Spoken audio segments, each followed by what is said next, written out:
Okay, let's continue. The solution of 1 to 20 using Excel.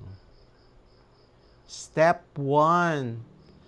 Columns in Excel.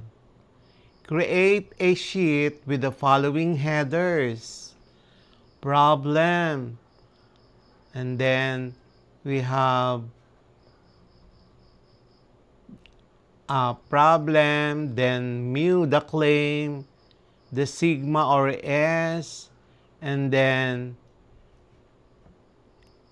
N, and then X bar, the sample mean, and then alpha, then test type, then test statistic formula, and then test statistic value, critical value, decision, and then conclusion. So those are the different columns in Excel. And then number 2, Excel formulas for test statistics. For z-test, where sigma is known, equal, open parenthesis, sample mean minus the claim mean, close parenthesis, over open parenthesis, sigma over SQRT, open parenthesis, and close parenthesis. So that's the formula that we should write in the cell for the test statistic column. And then for t-test, where sigma is unknown, so we write there equal, open parenthesis, sample mean minus claim mean, close parenthesis, over open parenthesis S over square root, open parenthesis, and close parenthesis, and finally close parenthesis. That is the formula that we need to write in the test statistic, where it is you use t-test and the sigma is unknown.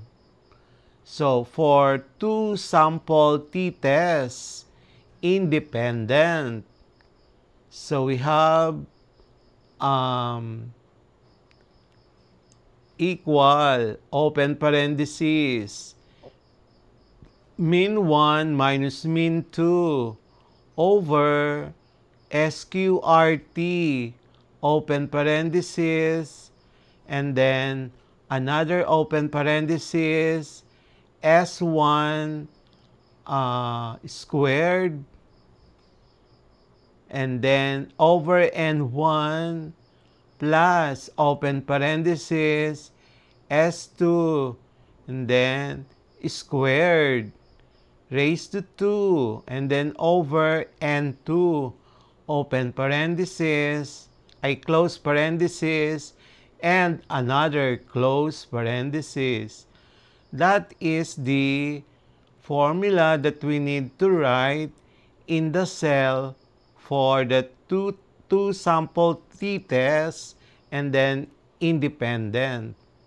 And then for the paired t-test, before and after, you need to write in there equal, average, and then open parenthesis, differences, close parenthesis, over open parenthesis, standard deviation, open parenthesis, differences, close parenthesis, over square root of open and close parenthesis n, and then finally close parenthesis.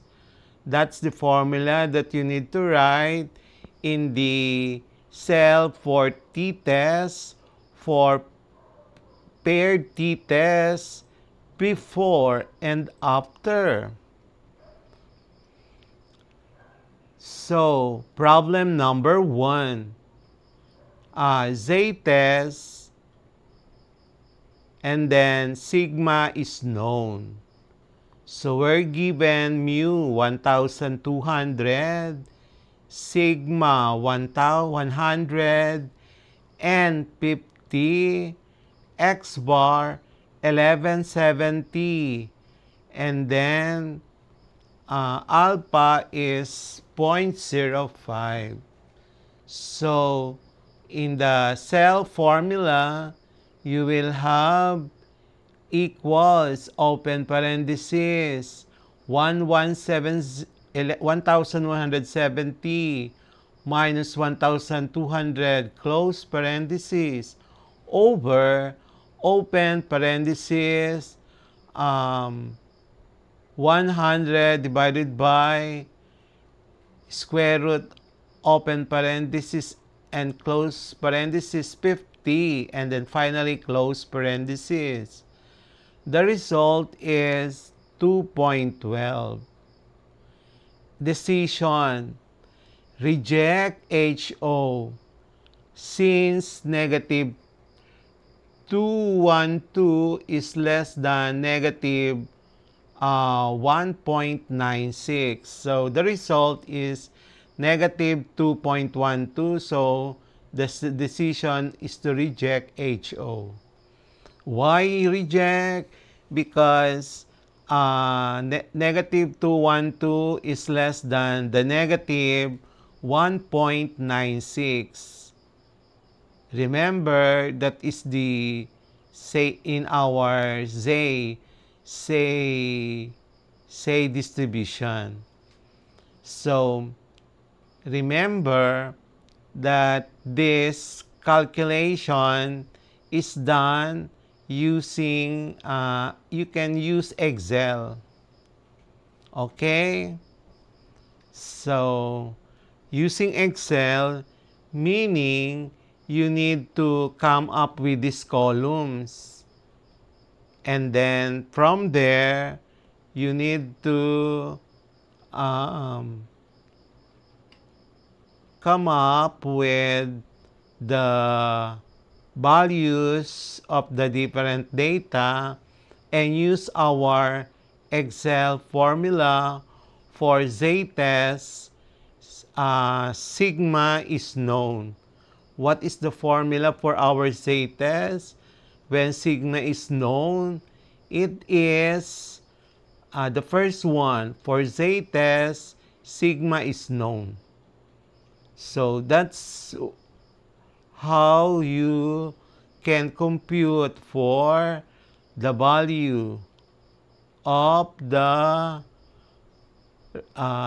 result. And then that's how you will do the decision. So this is how it should be. So we have problem 1, and then test type, Z known, and then alpha is 0.05. The claim mean is 1200, sigma is 100, and then n is 50. And then you have sample mean 1170, and then your test statistics is negative 2.1213. So the p-value two-tailed is 0.033895. So the decision, reject HO. So this p-value until decision is written down below because it cannot be shown in our slide. So I hope you understand how you go about it. Our problem, that's the solution for our problem 1 using what we call Excel. Next problem.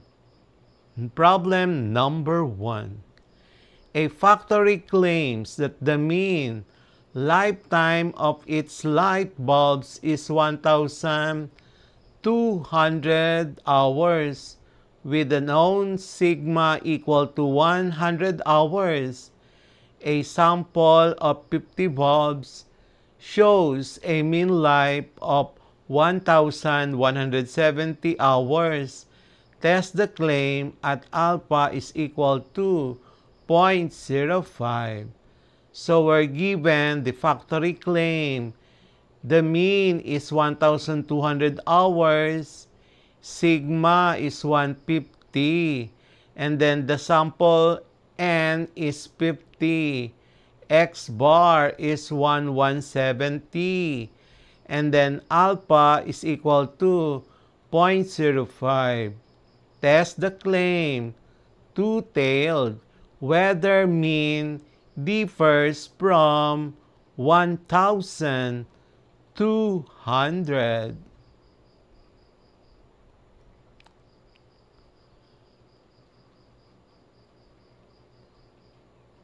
So the solution, the formula is Z is equals to X bar minus mean O over sigma over square root of N. Substitute now the data. 1,170 minus 1,200 over 100 divided by square root of 50. The answer is negative 2.12. And then our P is 0.034, and that is two-tailed.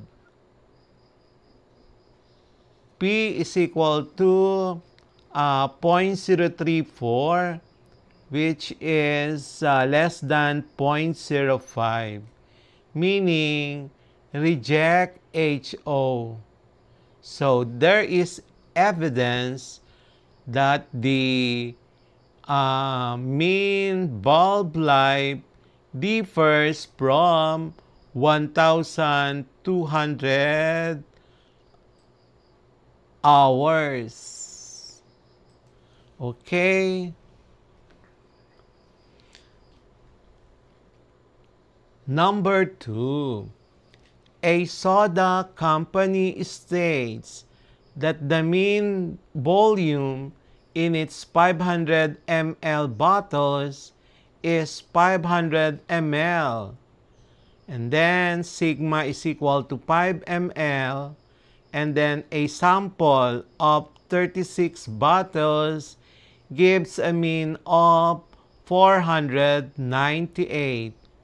Test the claim at alpha equal to 0.01. So the claim, the mean is 500, sigma is equal to 5 ml, N is equal to 36, X bar is equal to 498 ml, alpha is equal to 0.01. So required, test the claim, two-tailed. So the solution, Z is equal to 498 minus 500 over 5 over square root of 36. The answer is negative 2400. The P is 0.016. How did we get 0.016? Using our Excel. So the final answer, P is 0.016, which is less than 0.01. So our interpretation failed to reject HO at alpha is equals to 0.01. Not significant at 1% level. Insufficient evidence to conclude the mean differs. We'll have the next part of this lesson.